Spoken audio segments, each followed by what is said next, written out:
एक और अहम खबर, अमेरिका की नायब सदर कमला हैरिस ने कोरोना की दूसरी लहर से मुतासिर हिंदुस्तान को हर मुमकिन मदद देने की यकीन दहानी कराई है।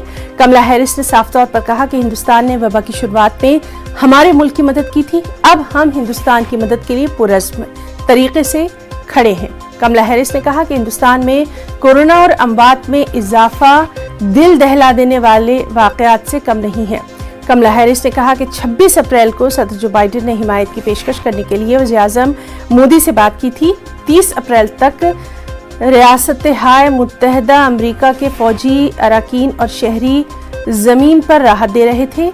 अमेरिका की नायब सदर ने कहा कि पहले से ही हमने रिफिल करने के काबिल oxygen cylinder, oxygen concentrators, N95 mask दे दिए हैं। अब हम इसको और ज्यादा मिकदार में भेजने के लिए तैयार हैं।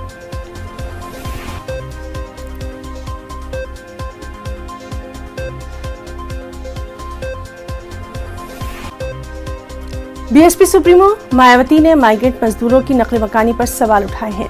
उन्होंने इस